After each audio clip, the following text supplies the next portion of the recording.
அநாதி பாசம் வைத்ததாலே நீ பயிரை காத்த வேலி பயிரை காத்த போதும் வீண் பழியை சுமந்த நீதி சாமி வந்து கேட்டிடுமா வீண் பழியை தீர்த்திடுமா விண்ணுக்கும் மண்ணுக்கும் சம்பந்தம் உண்டுன்னு சொன்னது யாரு அது மன்னவன் பேரு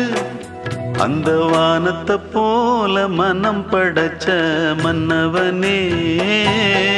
பனி துளிய போல குணம் படைச்ச தென்னவனே